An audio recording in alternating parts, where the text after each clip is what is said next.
esto el otro día, ¿verdad?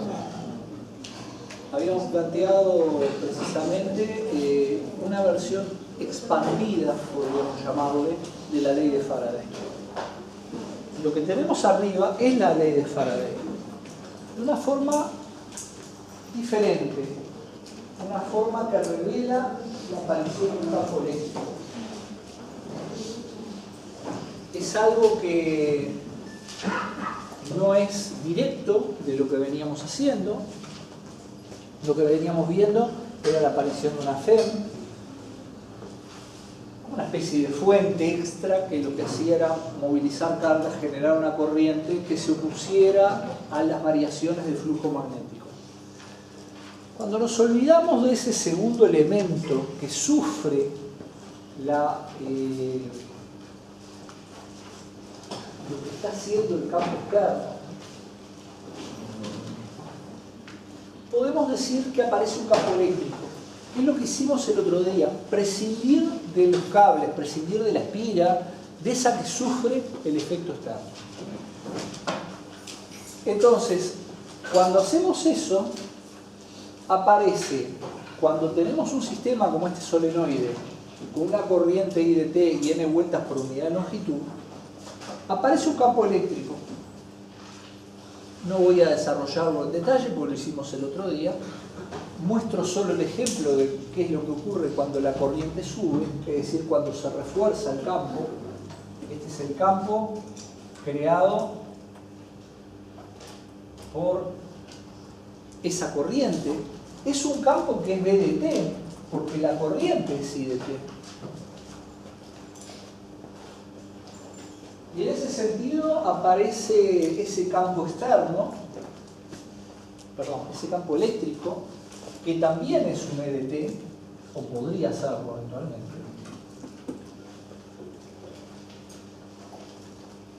¿Y qué es consecuencia de la variación de un flujo magnético? Dijimos el otro día que en realidad este es un campo eléctrico. Tan campo eléctrico como el que vimos en las primeras clases, en electrostática. Solo que es de naturaleza diferente, porque es creado de forma diferente. El otro era creado por cargas, este es creado por la variación de un flujo magnético con el tiempo. Este fenómeno hasta ahora, para nosotros, había sido algo no visto, porque en realidad estábamos en condiciones estáticas siempre. Mientras que cuando aplicamos efectivamente que existiera una variación temporal, empiezan a aparecer este tipo de cosas que para nosotros son novedosas. Hay un B de T porque hay un I de T, ese B de T entonces genera una variación del flujo magnético respecto al tiempo y eso crea un campo eléctrico. Campo eléctrico que, como vimos el otro día, es perpendicular al magnético que lo genera, a ese magnético que cambia con el tiempo. Es perpendicular, el E de T está en el plano del pizarrón, sus líneas de campo son círculos concéntricos, ¿sí? Circunferencias concéntricas, y el B, que es perpendicular al pizarrón por regla de la mano derecha por la corriente, precisamente de la bobina, tiene esa relación que vimos el otro día. El B tiene una relación con el E, como el S tiene una relación con el C. Este S, que es una superficie abierta, está limitado por una curva cerrada C. De forma tal que el E actúa precisamente oponiéndose al campo o a la variación de flujo en realidad magnético que se experimenta. Y este campo eléctrico va en oposición al crecimiento de B que se da porque I de T crece. La clase pasada terminamos viendo los dos casos, qué pasa cuando crece, qué pasa cuando decrece. Ahora les propongo, vamos a hallar cuánto vale I de T, porque todo esto está cualitativamente muy bien, pero tenemos que determinar cuánto vale para este caso, ¿tá? Para I de T. Entonces, tenemos el I de t, vamos a buscar un cierto C, dijimos que el C va para allá, porque el S es saliente,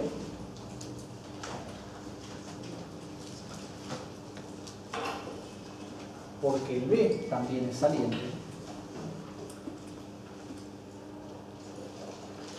y vamos desarrollando integral de L en C es igual a menos la variación respecto al tiempo de la integral de B de S.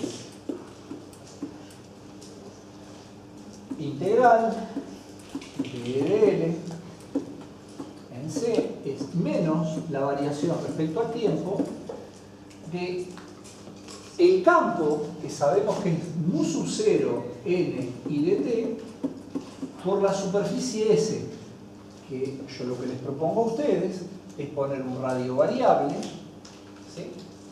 Y esto va a ser pi r al cuadrado. En donde, como el campo es uniforme, no es constante, pero es uniforme, lo que voy a tener es el producto del campo por el área. Por esta área.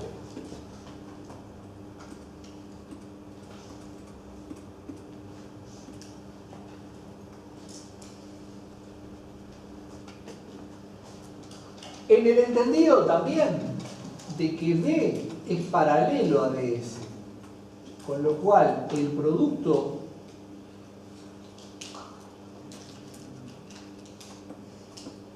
escalar viene dado por un ángulo de 0 y el coseno es 1. Yo acá estoy aplicando que el coseno de θ vale 1.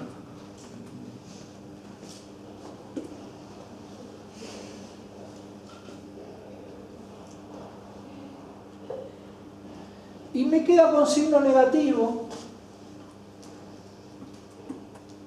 lo cual no es sorpresa para mí, porque yo sé que el campo eléctrico va en oposición a el sentido de circulación de C.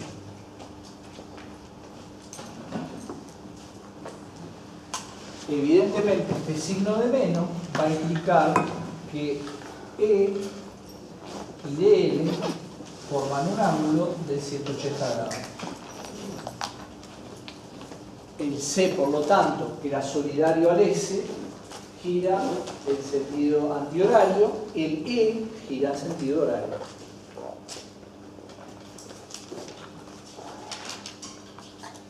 Y como el E vale lo mismo en todos los puntos de la integral, esto va a ser igual a E por 2πr con signo menos.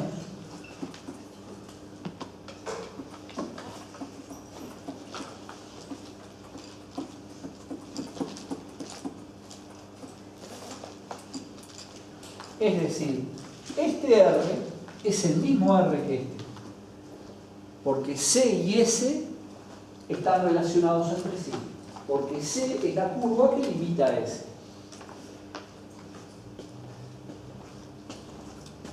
Y este signo menos que apareció acá es dado justamente porque el ángulo es 180 grados. E vale lo mismo para todos los puntos de la curva, por un tema de simetría, porque eso es un solenoide. No hay ningún punto de la curva que sea diferente de otro. Lo saco de la integral y me queda esto, que guarda coherencia con esto.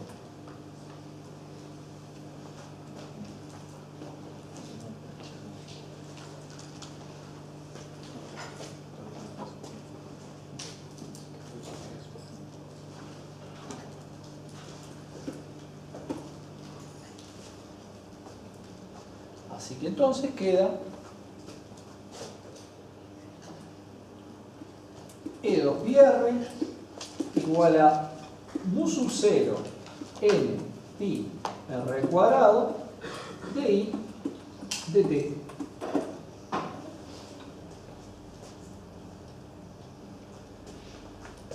Con lo cual E es mu sub 0 n pi, perdón, pi no,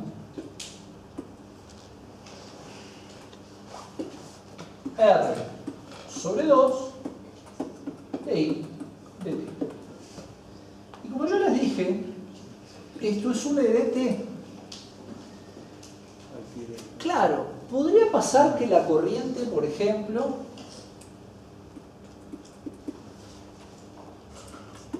que I fuera KT, con K positivo, así me aseguro que crece. Y si eso fuera así, E de T sería igual a mu sub 0 n R sobre 2 por K. Y ustedes me dirían, esto no es función de tiempo, pues es una constante. Bueno, la constante también es una función de tiempo, al fin y al cabo. Solo que cuando lo grafico me da una constante. O sea que aún para un caso particular como este, no es incorrecto poner que esto es un EDT. Puede pasar que ese EDT hasta sea una constante. Pero si la variación de I con el tiempo, la I que circula en el solenoide, tuviera otro tipo de dependencia temporal, bueno, ahí sin duda queda muy explícita que es una EDT.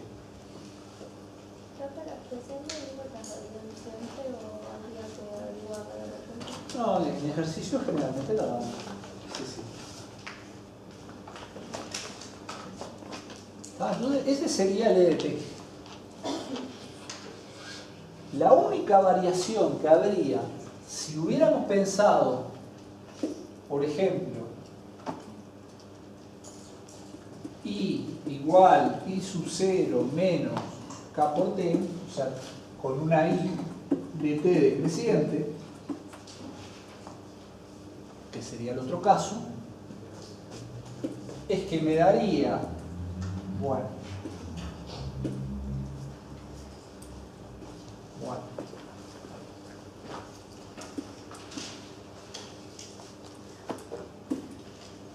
es que daría la corriente para allá, la curva para allá, B saliente, S saliente, y entonces quedaría integral de E de L en C igual menos la variación respecto al tiempo de mu sub 0 n I de T pi r al cuadrado, con R esto, en donde quedaría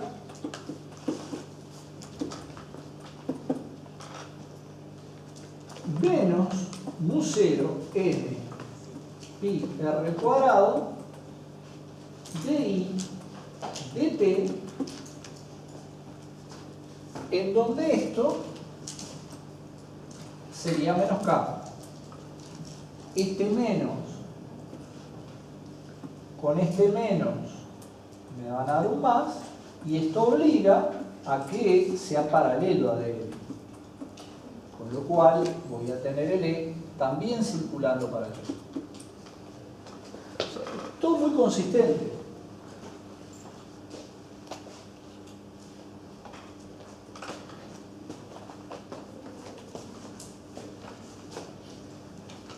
En donde E va a ser igual a mu sub 0 n K R sobre 2.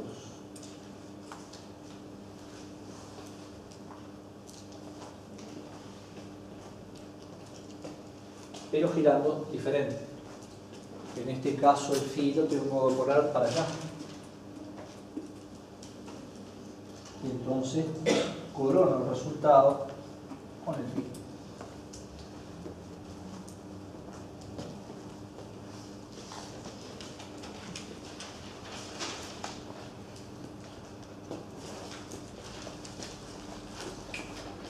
El resultado es función del tiempo y es función del radio. Cuanto más al centro me voy, más chico es. De hecho, llega a ser nulo en el centro.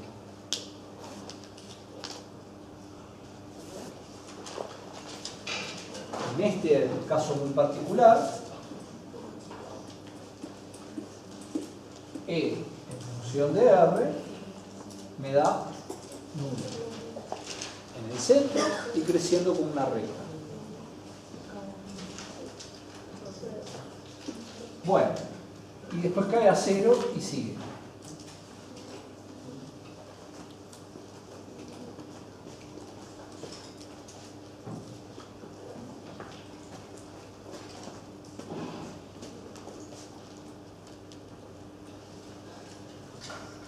Me faltó el signo de interrogación. ¿Cae a 0 y sigue?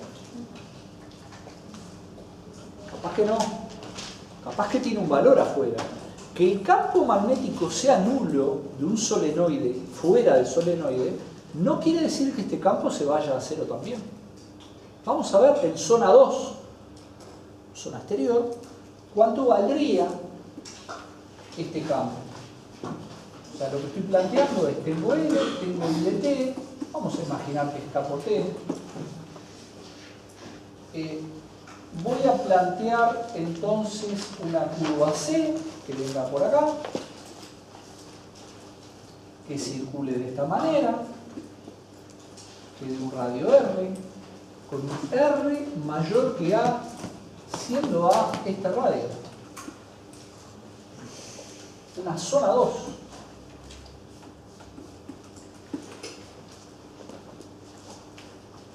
Esta es mi curva C. Esta es mi superficie S. Este es el campo B.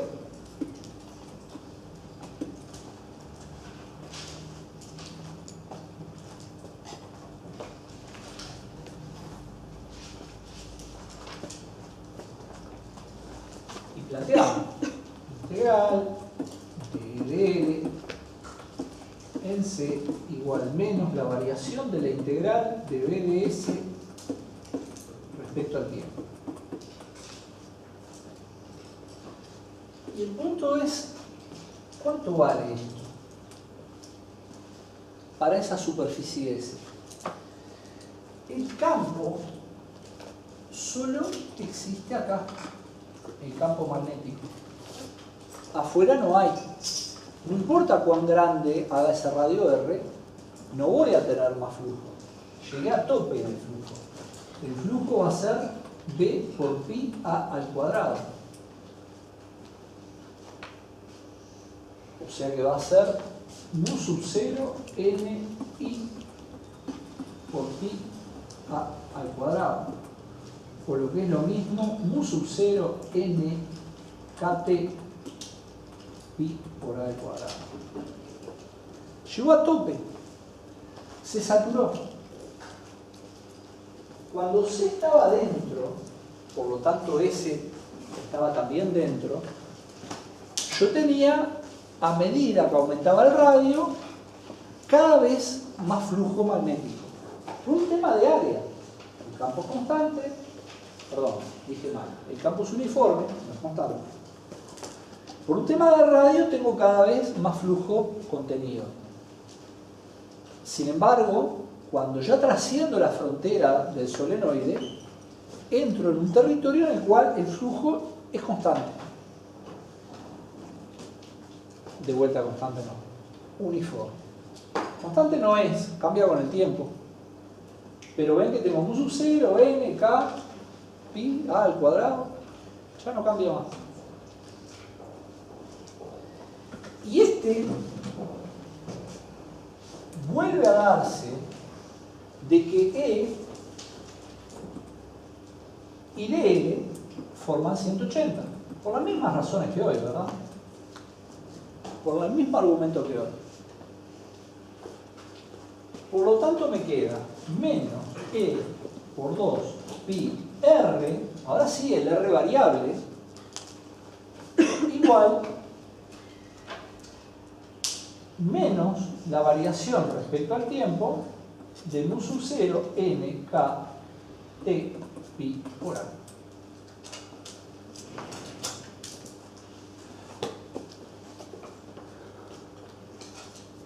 Para que me quede negativo de los dos lados. Así que de vuelta el E es así.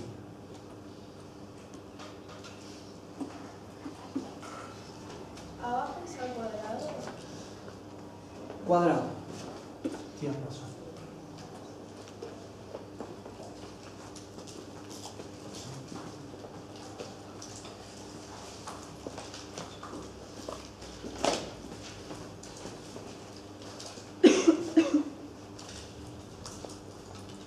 Entonces, ahora el resultado que nos da es E igual mu sub 0 n k a al cuadrado sobre 2r en phi, siendo phi para allá,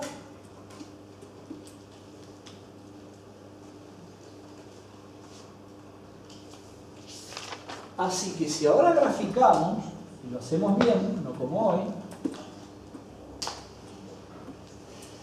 si acá está A, vamos a tener una recta que pasa por el origen y luego decrecemos con 1 sobre R. Y es continuo además, porque esto que está acá es mu sub 0 n k a sobre 2.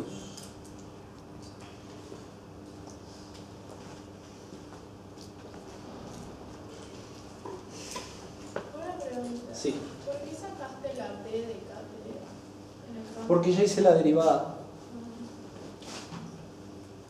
Porque acá, como quedó planteado, había que hacer la derivada respecto al tiempo. Gracias.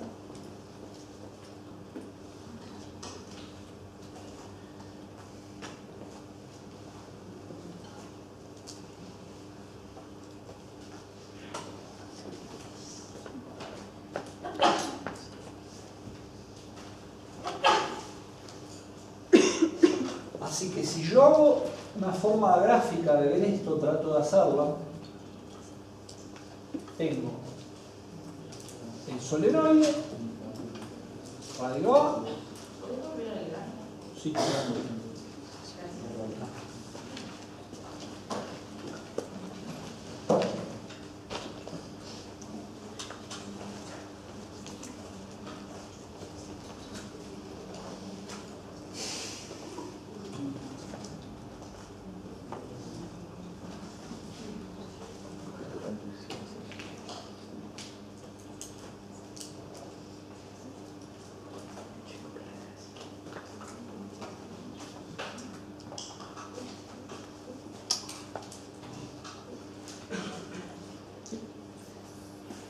Entonces lo que tenemos es esa imagen y después el campo, que empieza siendo débil, va haciéndose cada vez más intenso. No sé si lo voy a lograr con este dibujo.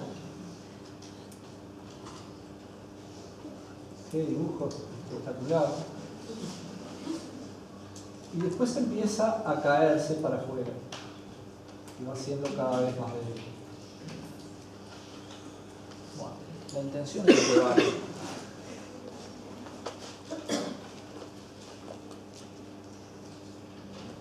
¿Vieron lo que es esta aparente situación paradójica, ¿no? Afuera no hay campo magnético, pero aún así hay campo eléctrico que se genera por esa variación del campo magnético.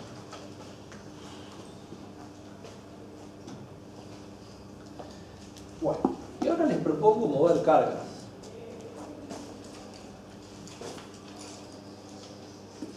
Les propongo, dado este ejemplo, que ya lo tenemos dominado, si esto es A, les propongo mover una carga de prueba Q sub 0 y hacer cada un giro completo si esta distancia es A sobre 2.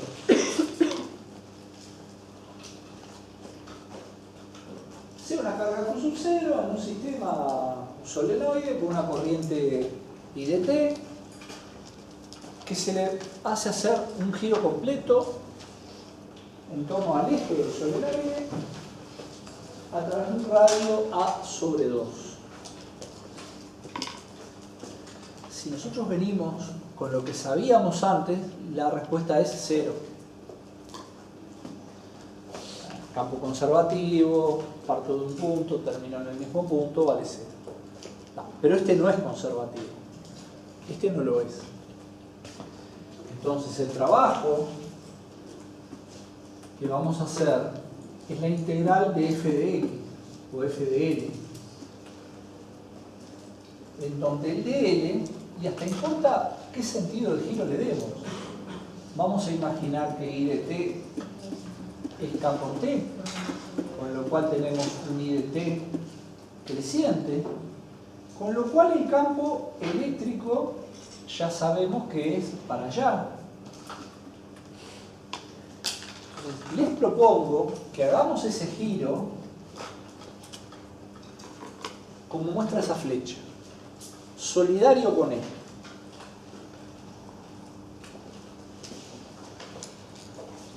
El trabajo va a ser igual a la integral de Q por E de L.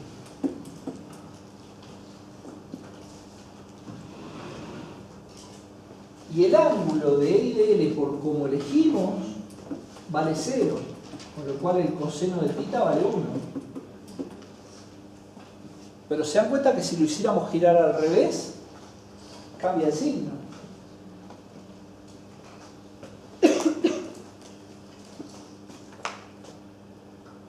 Así que tengo que el trabajo es igual a la integral Q sub 0, ¿no? De Q sub 0 por E, mu sub 0 m k r sobre 2 dl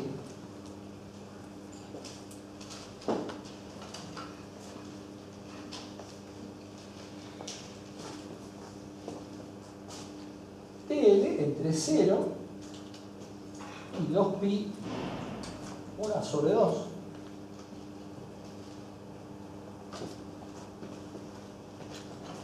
Pasar la circunferencia completa.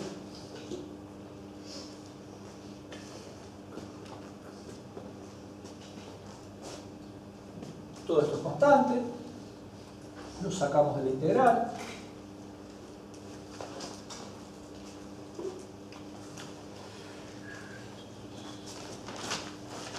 Es más, este R hasta tiene nombre y apellido. Está bien, el era la función, pero en este caso vale A sobre 2. Porque el E tiene un valor específico en ese radio. Yo había averiguado cuánto vale la función radial, pero dado que la carga nunca va a salir de ese radio,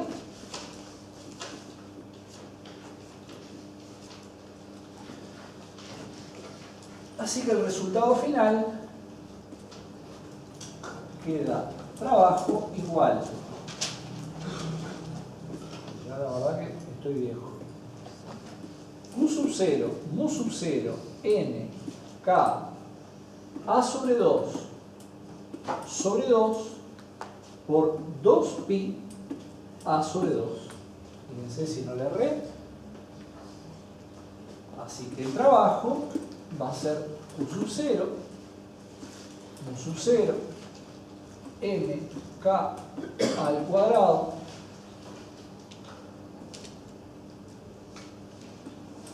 sobre 4 pi por pi.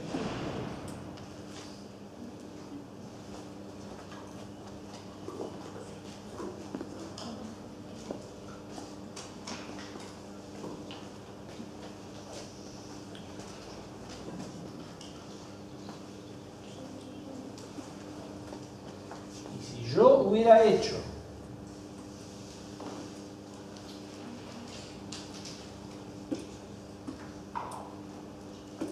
girar la carga en sentido contrario,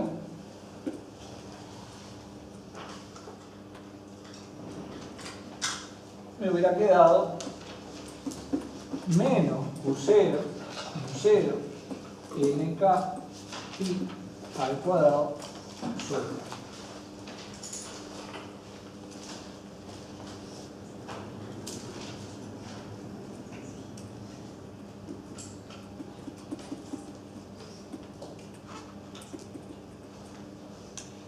Y eso definitivamente no es él. Es que no es un campo conservativo, es un campo que rota, no es un campo que diverge. Es campo eléctrico, como lo era el otro. Pero la cosa cambió, porque su origen cambió y su naturaleza cambia entonces. De allí que a veces hablamos del otro como campo eléctrico electrostático, para marcar una diferencia con este campo eléctrico,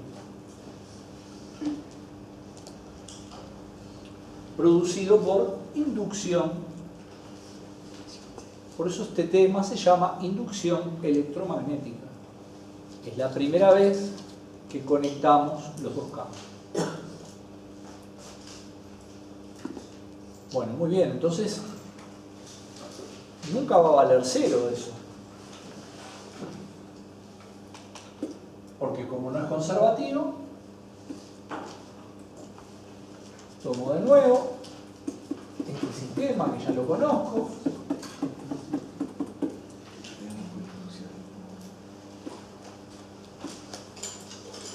Y ahora lo que hago es esta trayectoria. Tengo la carga Q0 y hago esto. Voy para allá y vuelvo para acá.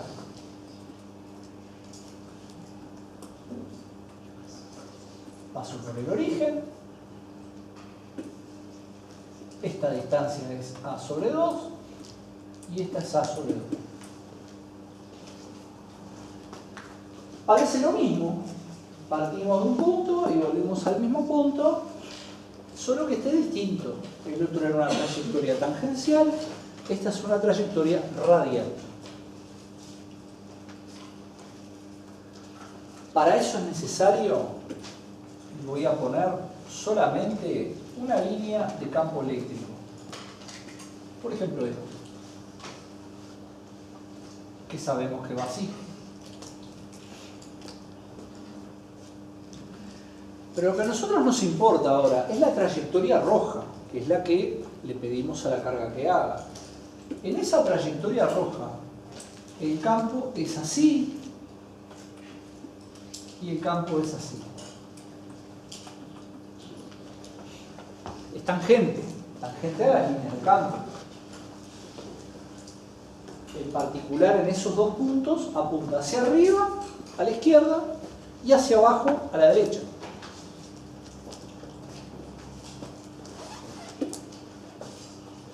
Por lo tanto, E es perpendicular a DL. ¿Están de acuerdo? Y si es perpendicular a DL, cuando yo haga el trabajo, que es F de L, que es Q sub 0 E dL, esto va a dar 0. Porque se va a mover la carga para acá, pasa a la mitad y sigue para allá, y después vuelve para acá, pasa a la mitad y sigue para allá, en función o en un campo eléctrico que va siendo cada vez más chico, pero siempre perpendicular.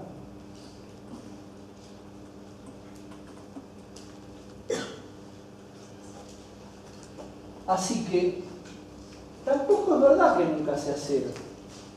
En este caso vale 0 el trabajo. O sea que hay que ver caso a caso. Puede llegar a valer 0, pero puede llegar a valer 0 por una coyuntura particular, no porque el campo sea conservativo. Puede llegar a valer 0 en determinadas circunstancias.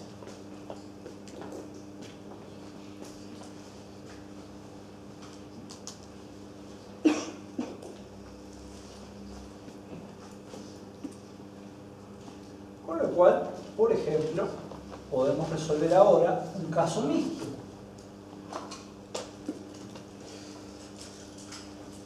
Podemos tener el sistema y de t igual a k por t, y podemos tener, por ejemplo, que a la carga de prueba la llevamos con un semicírculo y la traemos con un diámetro, siempre con a sobre 2.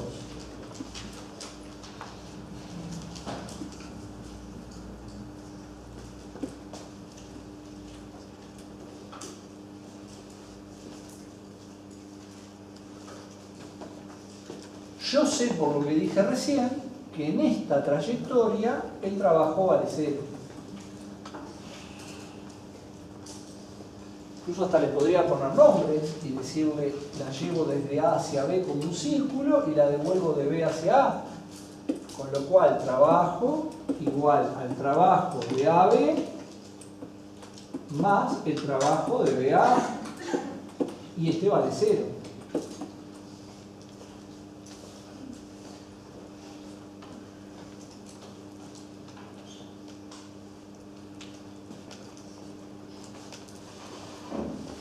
Y este es lo mismo que hicimos hoy,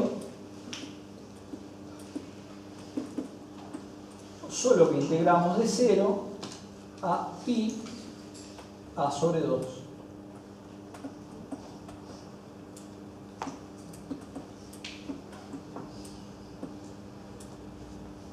Nos da la mitad que el trabajo que dio hoy.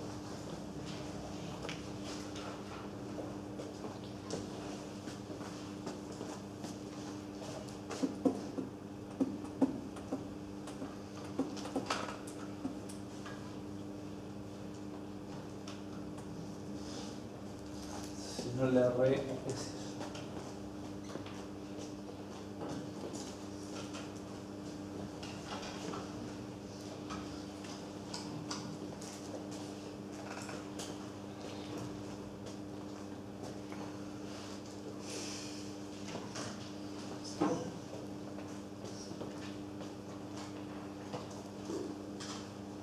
Bueno, y acá tienen por qué se llama inducción electromagnética. Porque conectamos campo eléctrico y campo magnético. Vamos a ver cómo quedan las ecuaciones estas que venimos actualizando periódicamente.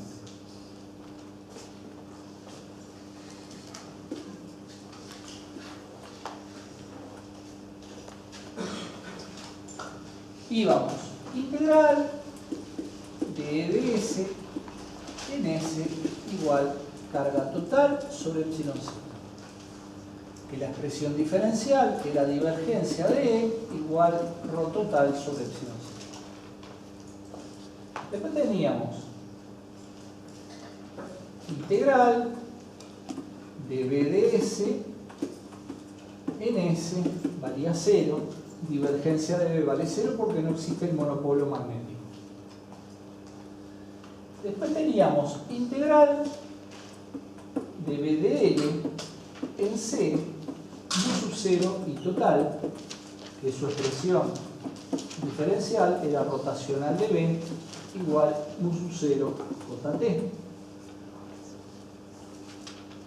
Hasta acá es lo que habíamos visto.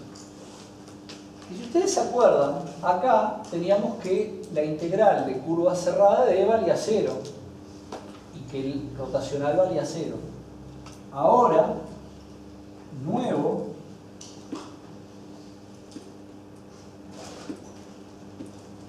aparece integral de E de L en C igual menos la variación de la integral de B de S en S de t, o lo que es lo mismo, rotacional de E igual menos la variación de B respecto a t.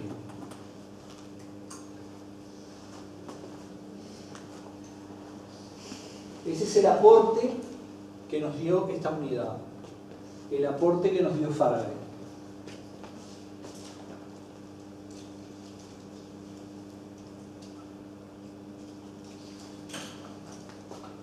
¿Qué quería decir? que era mentira que el rotacional de E fuera 0? No. Quiere decir que nos faltaba ver parte del mapa. El cuadro no estaba completo. ¿Qué quiere decir? ¿Que estos dos se dan a la misma vez? Bueno, que se dan, se dan. Ahora, que valgan no nulos a la vez, no. Ejemplo. Tengo una carga libre, esto es verdad, y esto vale 0, porque no hay una variación del flujo magnético respecto al tiempo. Ahora, si tengo una variación del flujo respecto al tiempo, esto vale esto, y la carga neta vale 0. O uno o el otro. Uno de los dos crea el campo. Y el que lo cree le da características particulares. Este lo hace divergente y conservativo. Este lo hace con rotacional y sin divergencia. Este no es conservativo. ¿Se entendió la idea? Las dos ecuaciones son válidas, siempre. Lo que pasa es que depende de la situación que tengamos, el cuadrante de arriba se hace 0 o el cuadrante de abajo se hace 0. Los dos a la vez no.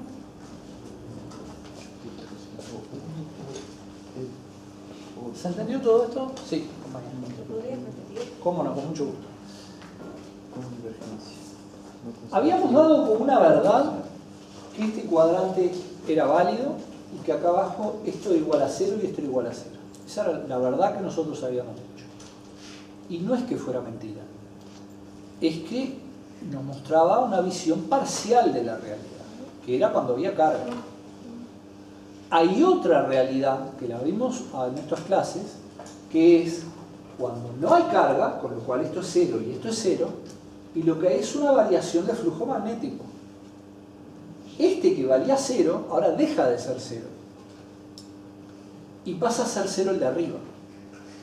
Las dos ecuaciones son válidas, son universales y reales.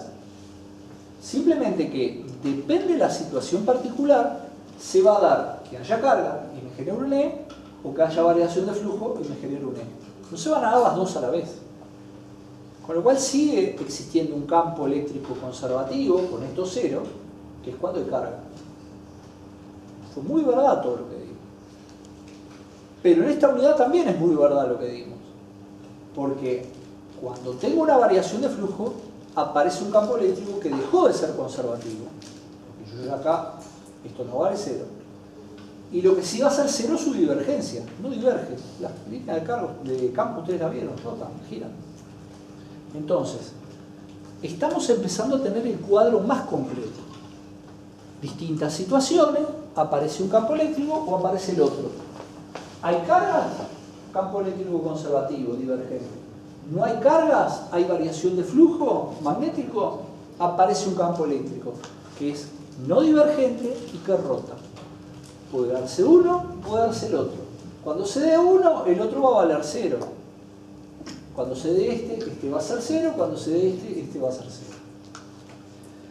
Y empezamos a aproximarnos a tener el panorama completo. Solo le llamo la atención una cosa. En estos cuadrantes es la primera vez que aparecen juntos E y B. Es la primera vez que aparecen juntos.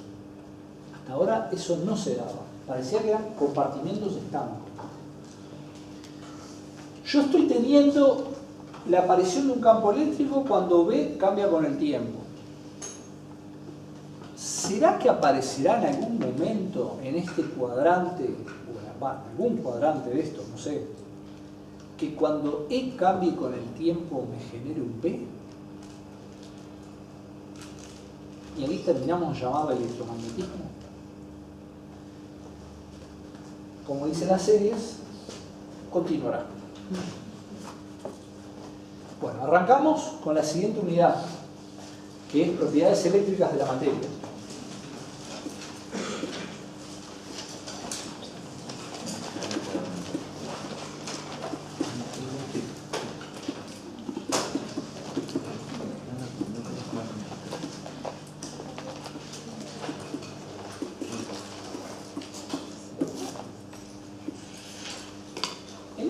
caso, hay un repartido en fotocopiadora de propiedades eléctricas y de propiedades magnéticas, de los dos. Eléctricas, sobre todo para seguirnos bien a cómo lo vamos a hacer. Magnéticas, porque hay una razón de fondo enorme que tiene que ver con las unidades que se utilizan. Que la mayoría de los textos utilizan una forma de encararlo diferente a como lo damos nosotros. Antes de pasar estrictamente a propiedades eléctricas de la materia, vamos a ver un dispositivo que es el que utilizamos para medir las propiedades eléctricas de la materia precisamente. Y ese dispositivo es el condensador o capacitor.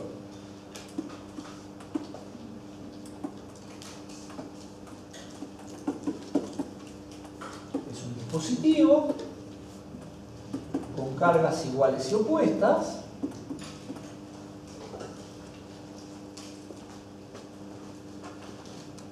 que es metálico.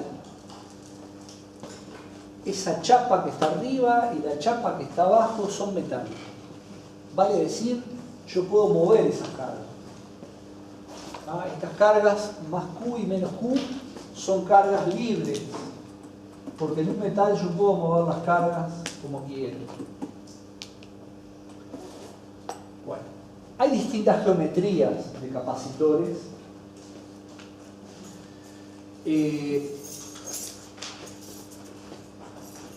Voy a mostrarles un par, algunas de ellas. Tenemos el capacitor de láminas paralelas,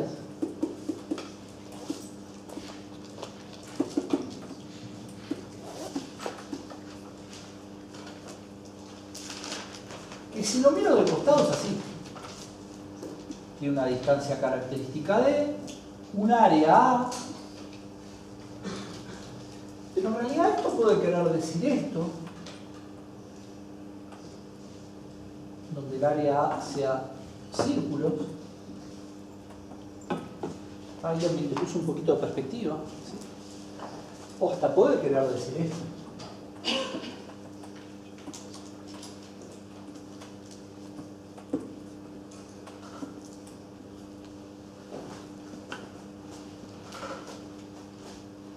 Tenga la forma que tenga la chapa, lo importante del capacitor de láminas paralelas es que las láminas tienen igual área, idéntica en cuanto a su distribución, y paralela. Podrán ser círculos, podrán ser cuadrados, rectángulos, pero al fin y al cabo son igualmente capacitores o condensadores de láminas paralelas. Láminas planas. Es un ejemplo. Otro formato puede ser un capacitor o condensador esférico. Separados entre sí una cierta distancia. Estas láminas son esféricas.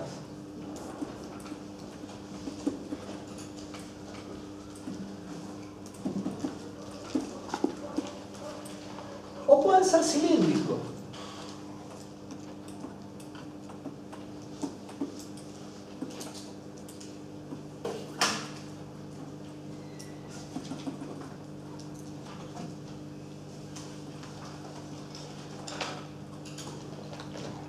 Ahí se me terminó el arte.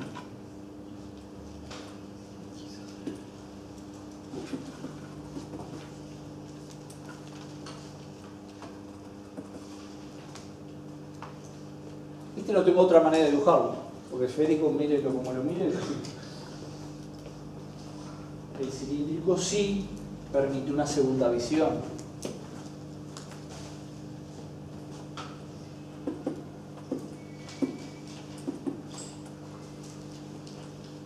Son dos chapas cilíndricas, concéntricas.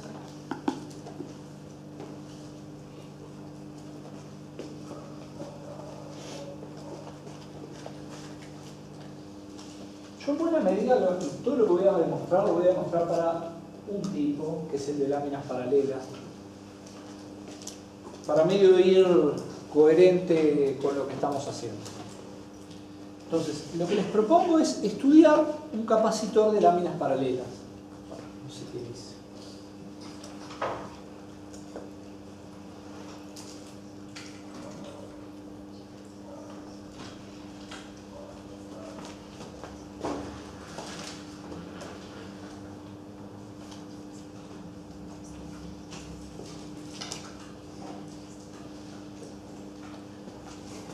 Mayores datos. Bueno, entonces, vamos a estudiar un capacitor de láminas paralelas. Distancia característica D, área A. Uno con una carga más Q y otro menos Q. Enfrentados.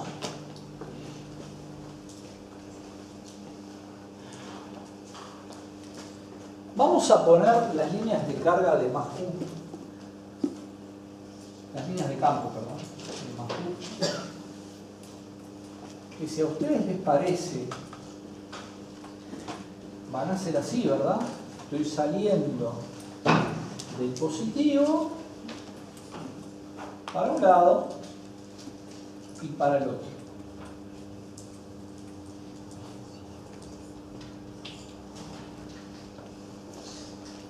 Recordemos que el E es igual a sigma sobre 2 epsilon 0 en X para una lámina infinita. Un capacitor no es que tenga lámina infinita, pero se asume que D es mucho menor que la raíz de A. O sea que está cerca esa chapa. A lo que son las dimensiones de la chapa, está cerca. Con lo cual, cualquier tipo de efecto de borde que se curve en las líneas es despreciable. Vamos a hacer las líneas. Esto es campo, ¿verdad? No lo dije, pero esto es campo. Es campo de la chapa más. Si ponemos las líneas de campo de la chapa menos, va a ser convergente hacia la chapa menos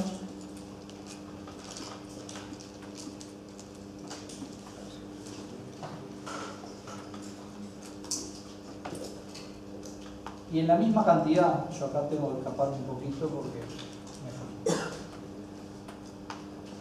porque va a valer lo mismo, porque es sigma, que en este caso de sigma es Q sobre A.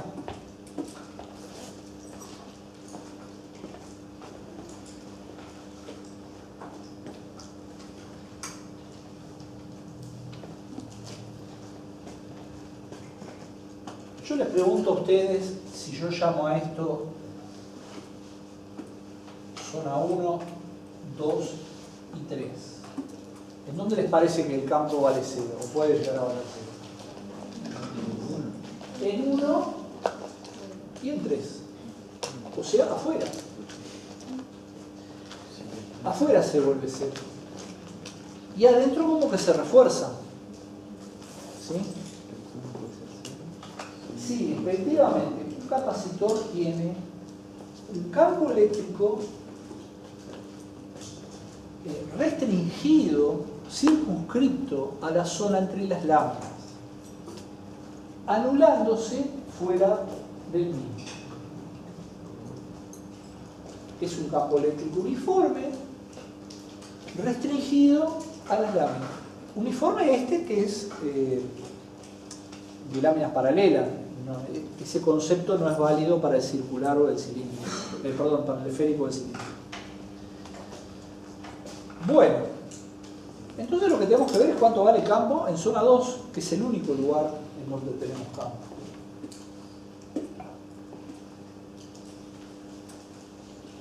Así que tengo más Q, menos Q. Esto es D. Alejé un poquito para poder verlo. En realidad la idea es que está muy cerca, ¿verdad? Esta área A. Y lo que les propongo utilizar como volvimos a Gauss ahora. Lo que les propongo usar como Gauss es esta superficie, que a ustedes no les dice mucho, pero si le doy un poquito de perspectiva, permítanme hacer con láminas circulares, lo que estoy planteando es esto: una tapa, otra tapa por fuera, y estas tapas con la misma área A que las chapas del capacitor. Es eso lo que estoy planteando. Con el dibujo de la izquierda, la verdad que hay que tener un poquito de imaginación. El de la derecha es un poquito más claro.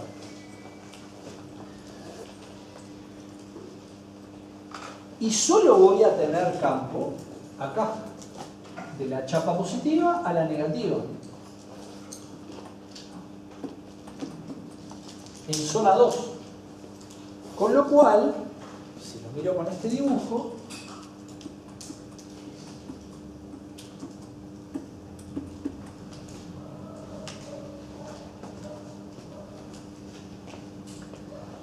el único flujo eléctrico neto, el campo eléctrico neto, es con esta cara.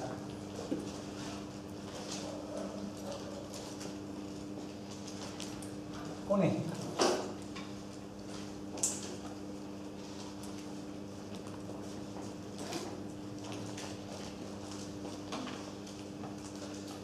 Entonces la tapa de la izquierda no suma, la cara lateral no suma.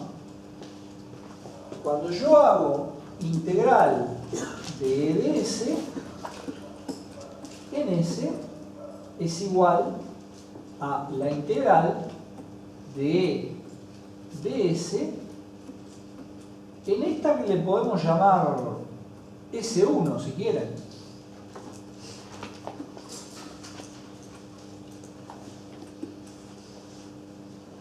Porque las otras no suman. Podría por dos traer, como hacíamos antes. Pero ya estamos un poco más duchos. Sabemos que en realidad es solo esa la que suma.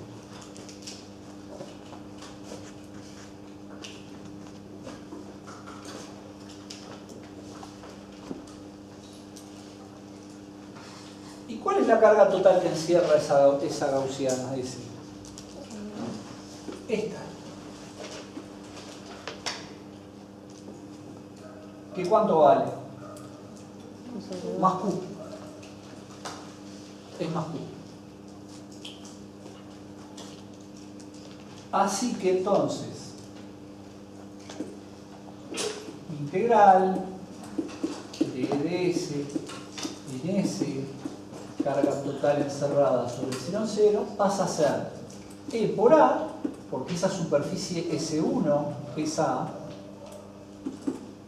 carga total, que es Q, sobre epsilon 0.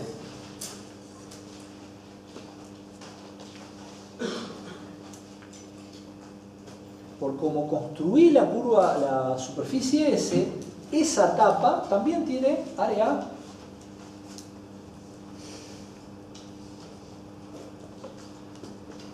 Así que el campo eléctrico pasa a ser Q A epsilon 0 en X.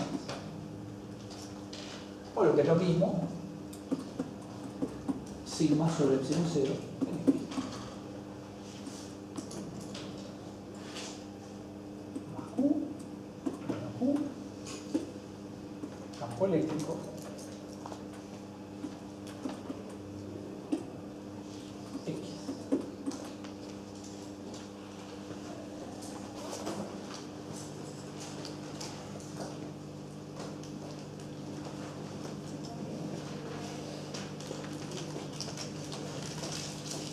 Bueno,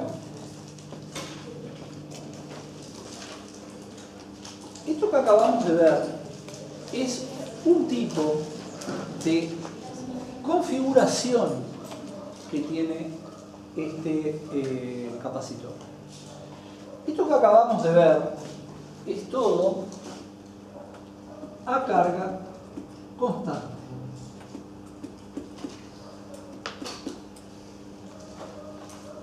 Porque nos dieron como dato. Nos dijeron más Q y menos Q. Esas chapas estaban aisladas del resto del universo, con lo cual la carga estaba confinada en las chapas porque no había otra.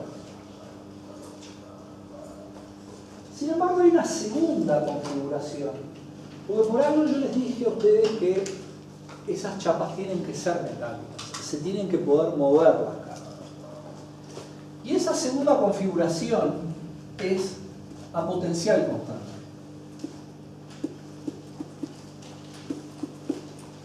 Y eso implica que las chapas yo las tengo conectadas a una fuente con B sub 0. Yo permito que las cargas positivas y las negativas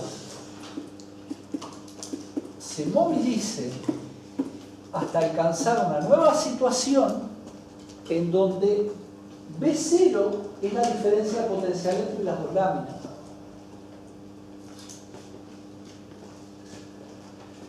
Ustedes se acuerdan cómo es esto. Tengo una lámina, tengo la otra, tengo un campo eléctrico E,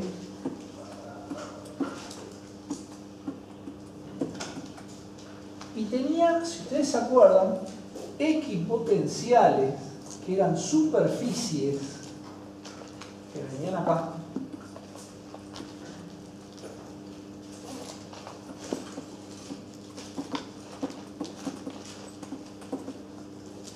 Superficies que eran perpendiculares al campo. Con lo cual yo puedo pasar de un potencial a otro moviéndome en el eje X. Lo que hace B sub 0 es asegurar que entre la equipotencial, que es esta chapa, y la equipotencial, que es esta chapa, la diferencia de potencial entre las dos vale B sub 0. Es eso lo que hace la fórmula. Me garantiza que entre esas dos láminas, cada una de ellas es una equipotencial, la diferencia de potencial vale B sub 0. Les pido que presten atención además a la configuración como puse la batería, puesta de esta manera, la lámina positiva es esta y la lámina negativa es esta. ¿Tá? Si lo hubiera puesto al revés, era al revés, más y menos. Bueno, bien. ¿Y cómo se estudia un sistema así? Porque la consecuencia de tener a potencial constante y de tener V sub 0 es que más Q que existe, yo no sé cuánto vale. Menos Q que existe, yo no sé cuánto vale. Pasa a ser una incógnita la carga Q. La carga Q pasa a ser una incógnita. Que no quiere decir que no exista y no quiere decir que no sea un valor. Solo que no lo sabemos. Pero cuando trabajo a potencial constante, estos dos datos no los conozco. ¿Cómo se resuelve una situación así? Cuando los datos principales, fíjense que nosotros recién hallamos esto y Q fue fundamental, sin eso no sabíamos cómo hacerlo. Bueno, ¿cómo se hace para trabajar a potencial constante? Es lo que vamos a ver ahora. Entonces, yo tengo mi sistema, tengo la fuente, B sub 0, y va a haber un más Q y un menos Q que no los conozco. No dato. ¿Cómo lo resuelvo? Siempre lo mismo, ¿no? Es el mismo condensador de hoy, D, área A. Bueno, la respuesta es, no lo conozco, pero empiezo a trabajar como si fuera dato. Yo sé que no lo es, pero empiezo como si lo fuera. Y si empiezo como si lo fuera, pongo mi gaussiana, superficie A, esta es la S1, este es el campo E. voy a tener integral de S en S, carga total sobre epsilon 0. Esto va a ser E por A. Y esta carga total es la carga total encerrada, que es toda esta que está en esta chapa, y que va a ser Q sobre epsilon 0. Y me queda E igual Q sobre A epsilon 0. Que de nuevo, el problema es que ahora esto no lo conozco. Arranqué como si lo conociera y llegué hasta ahí.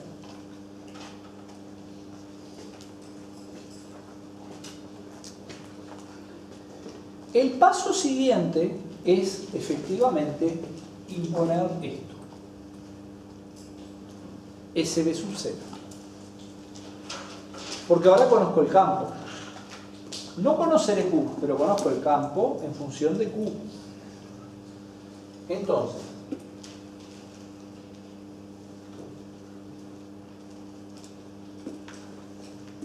lámina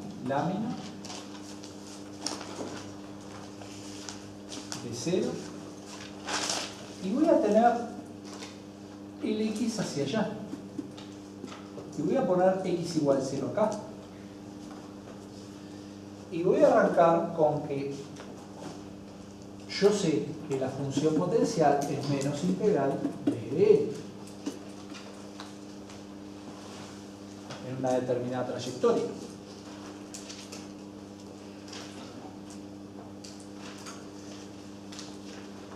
Yo tengo el campo eléctrico para allá, tengo el X para allá. O sea que lo que voy a tratar de plantear es menos integral de dx por el hecho que es paralelo a dx. Lo elijo así. ¿Para qué me voy a complicar haciéndolo al revés? Con lo cual el coseno de θ va a valer 1.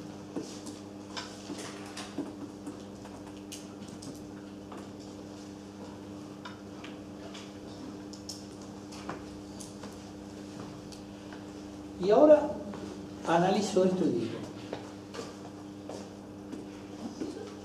esto va a ser mi B inicial, esto va a ser mi B final, porque yo voy, como E, me voy a ir corriendo para allá, con lo cual mi DL va a ser un DX. Arranco de acá, termino allá. Así que yo tengo B final, vamos a hacerlo un pasito más, delta B igual B final menos B inicial.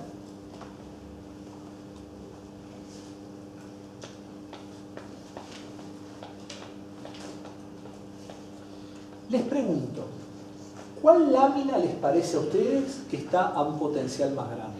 ¿El de la izquierda o el de la derecha? Por todo lo que vimos antes. ¿Se acuerdan que las cargas positivas eran como subir una montaña? Era yo llevar una carga de prueba, acercarlo a esto, implica subir en potencial. Y llevarlo a una carga negativa implicaba bajar el potencial. Es espontáneo, es más fácil. Sin dudas, este está a un potencial más alto que este. Porque esta es positiva y esta es negativa. Eso hace que este número es negativo. Porque el BF va a estar a un potencial más bajo que el BI. Y si esto es negativo, esto es igual a menos B0. Porque B0 es un número positivo.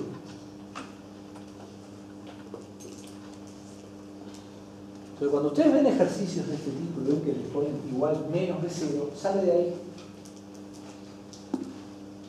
Sale de la consideración de que yo voy bajando en potencial.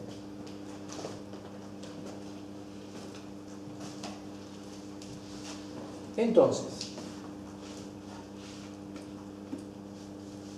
Ahora sí.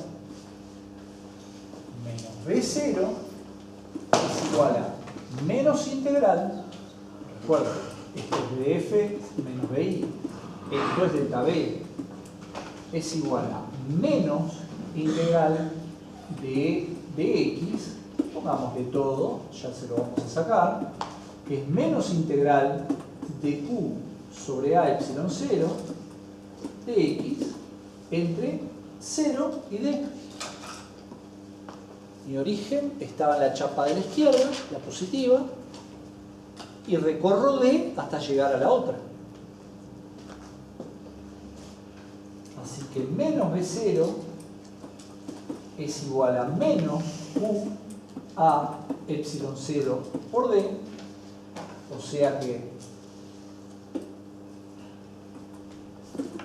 obviamente, y el punto es que esto no es dato.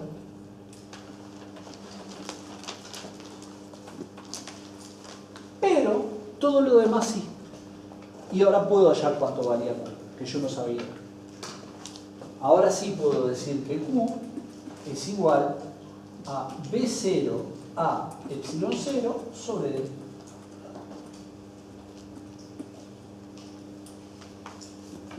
Ahora está en función de todo dato. El dato de la fuente, el dato del ancho de la separación de las láminas, el dato del área. Y ya de paso se los voy diciendo de a poco, y el dato de que hay vacío ahí adentro. Recuerden que estamos en propiedades eléctricas.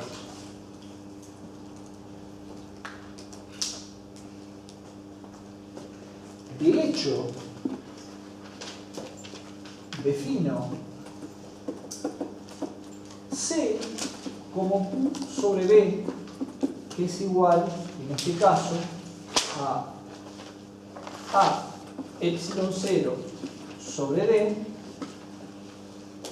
y esto se llama capacidad del capacitor.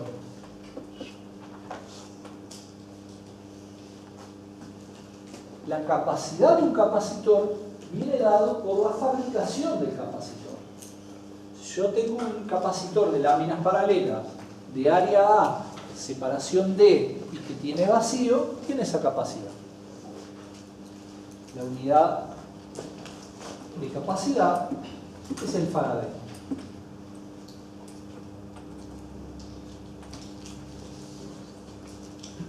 Faradio. Es una unidad enorme, porque en realidad los capacitores que se ven por ahí son de picofaradio, nanofaradio. ¿Está? Bueno, entonces, ¿vieron la estrategia? Lo resuelvo como si conociera Q y después le impongo lo que sé, que es que en realidad la separación es de sub 0. Lo trabajo como si Q fuera dato y luego aprovecho este dato y lo despejo. Y ahora sí voy a lo que había hecho. E era Q sobre A epsilon 0 y esto es B0 por A epsilon 0 sobre D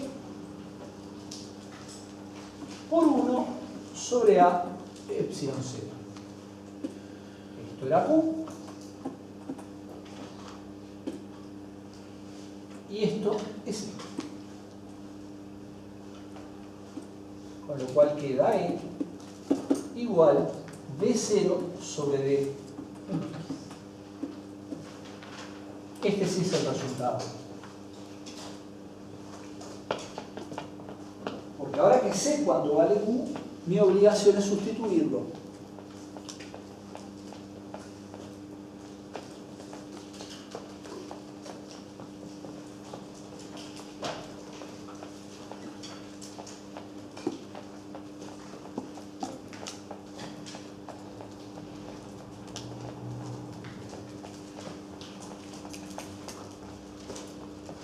¿Se entendió todo esto? ¿Sí? Bueno, estas son las dos configuraciones que tenemos. Entonces, si yo grafico esto, voy a tener un E de un cierto valor constante hasta D, que va a ser B0 sobre D, y voy a tener un cierto B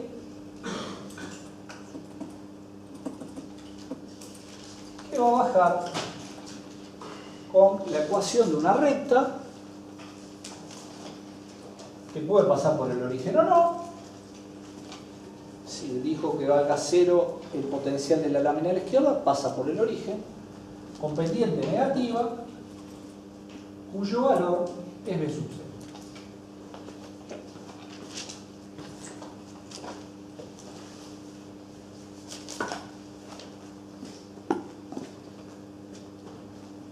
Bien.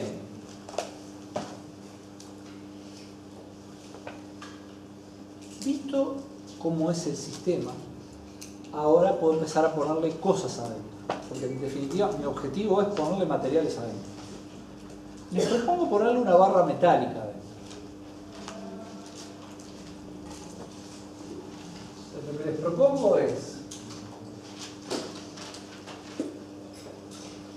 un capacitor. Vamos a imaginar que tiene un cierto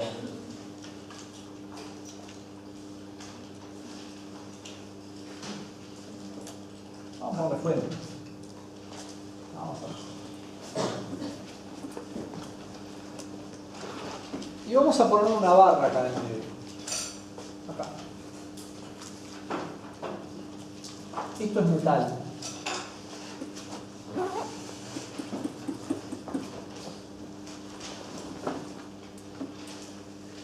Imaginemos que esta distancia es D sobre 2, esta es D sobre 4, esta es D sobre 4.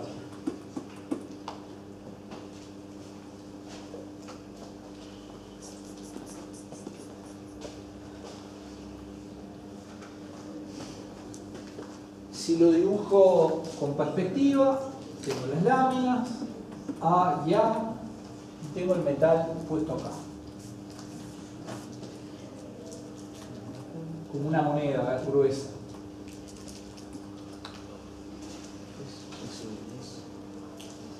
Tiene las mismas caras de superficial, espesor, nada despreciable, D sobre 4, fíjense que es un... Sí.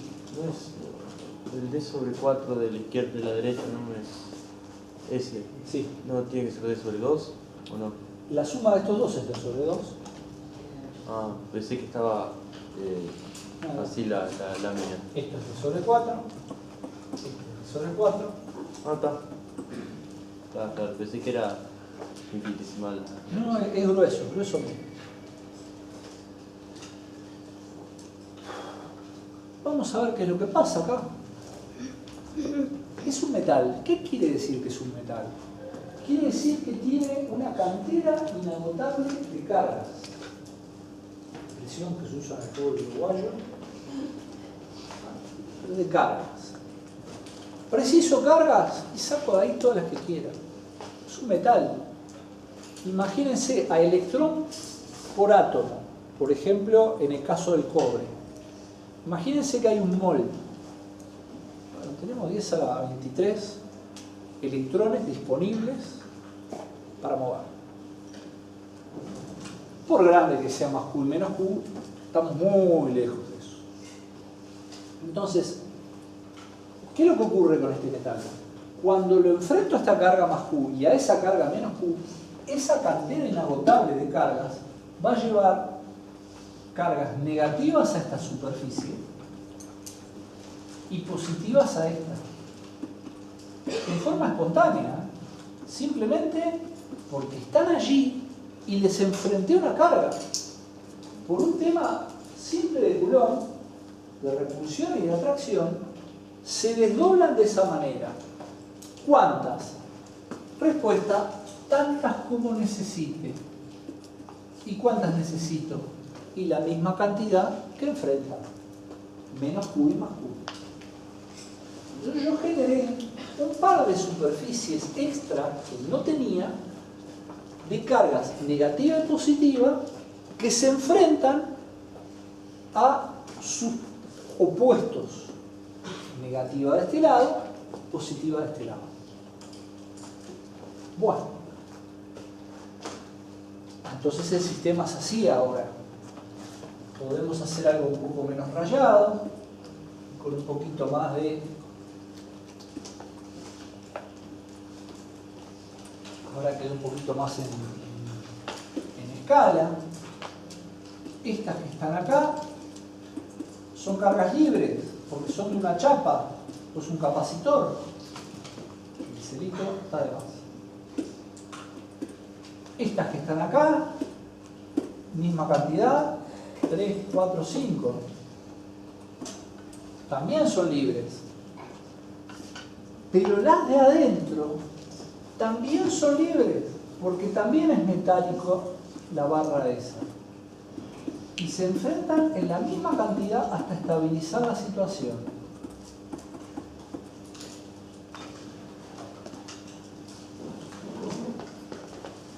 Entonces, vamos a poner la gaussiana acá. Hacemos zona 1, zona 2 y zona 3.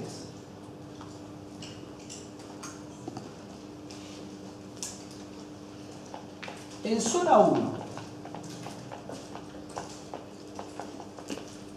y me va a quedar integral de ds, carga total sobre epsilon 0, y esto va a ser E por A, porque lo hice varias veces ya, y yo ya sé que esto es Q sobre A epsilon 0.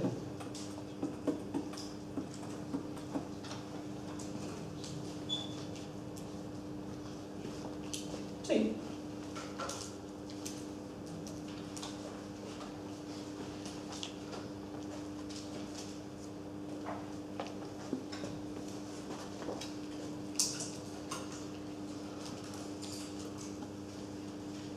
Ustedes tienen su cuaderno allí.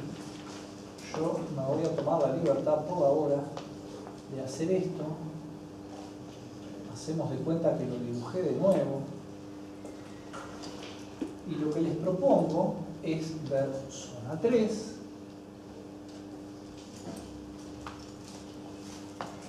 Y hago zona 3, integral, de ds en S. Esto vale la carga total encerrada ahora. También Q, porque estas dos de las láminas se cancelan entre sí, de la lámina interior. Con lo cual me queda L de la zona 3 sobre A epsilon 0 en X. Y estos dos son iguales. No solo son iguales entre sí, sino que también son iguales al ejemplo que hicimos hoy, cuando no había barra. O sea, esa zona en donde yo puse un metal, cuando estoy fuera del metal, no juega ningún partido. No está jugando. Alguien parado en zona 1 o zona 3 no tiene idea que existe una zona 2.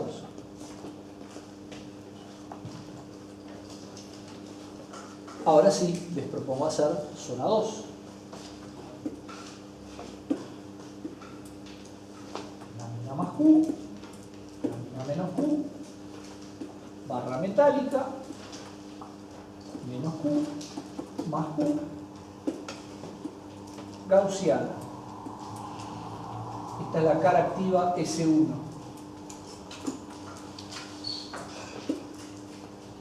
Integral de ds, carga total sobre epsilon 0. Esto vale la carga total encerrada por esa gaussiana ahora. Dentro de la zona roja. 0. Y como el sistema no perdió simetría, el campo de la zona 2 vale 0. siempre dentro de un metal los campos valen cero. Actúan como una equipotencial.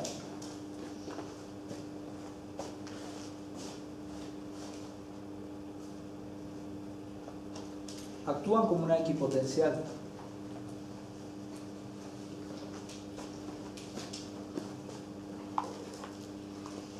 Les propongo hallar el delta B. No, acá no.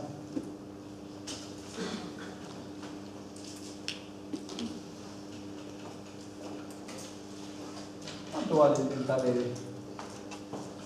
Estamos a carga constante, no es a potencial constante, pero el delta B existe, no es dato. Cuando estamos a potencial constante, el delta B es dato. ¿Ah?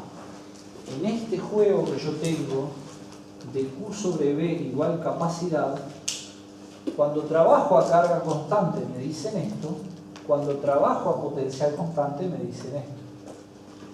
Esto no es un 0, ¿eh? Es una C que me dio mal dibujada.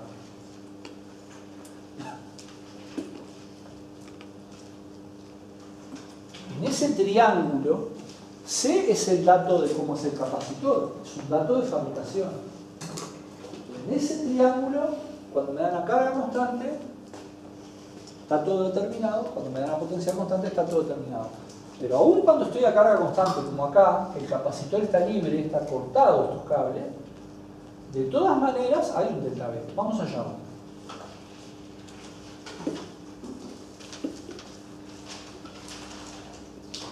De nuevo, metal, menos Q, más Q, más Q, menos Q.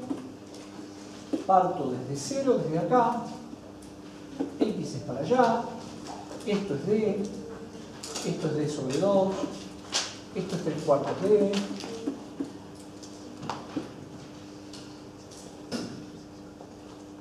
Entonces hago delta B, que es B final menos B inicial.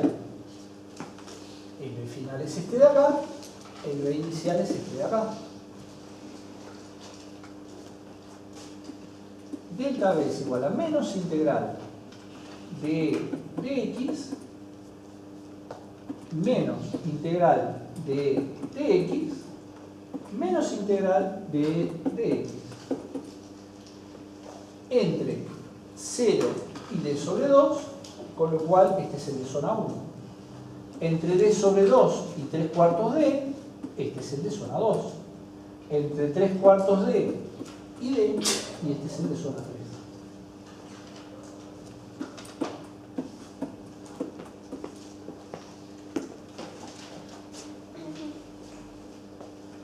Y este yo sé que vale 0.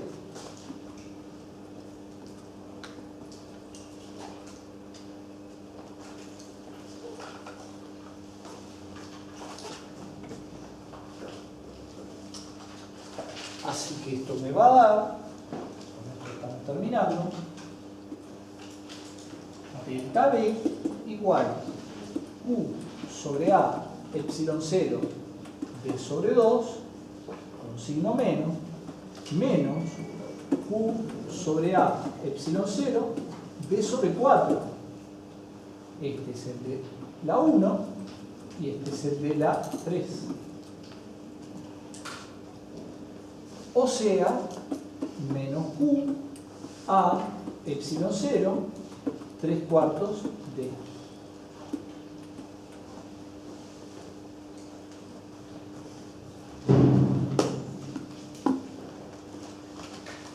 Con 3 zonas.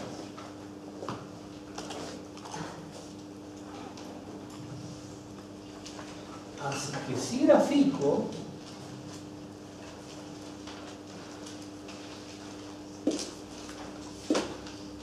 me queda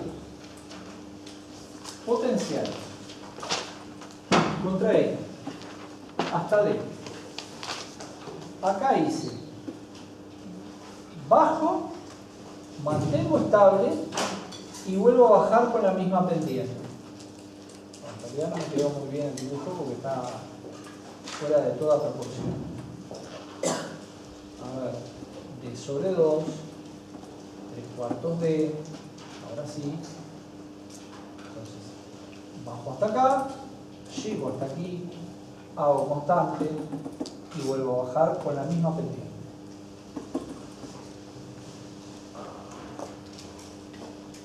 Mientras que si yo no hubiera tenido el metal, me daba esto.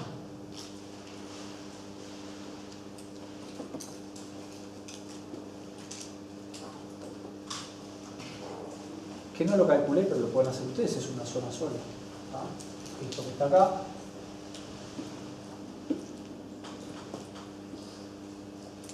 es Q A epsilon 0. Y esto es Q A epsilon 0 3/4.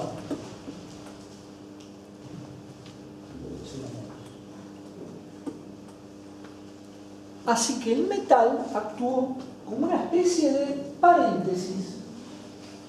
Es como si el capacitor hubiera sido más chico. Es como si el capacitor, en vez de tener distancia D, hubiera tenido distancia entre chapas 3/4. La verdad, da lo mismo donde lo hubiéramos puesto. El efecto final es el mismo. Es como que en forma eficaz el capacitor fuera más fino entre la distancia entre capas, entre las láminas, que lo que es. Así que me hizo como un paréntesis, me hizo un escalón en el potencial y hizo que dentro no hubiera campo. Bueno, esto es lo que pasa con un metal. Quedamos perfectamente bien ubicados ahora para arrancar a ver qué pasa cuando no es un metal. Y eso lo vemos lo vemos el viernes. Les recuerdo que el lunes 20 no tenemos teoría. El viernes 17 teoría.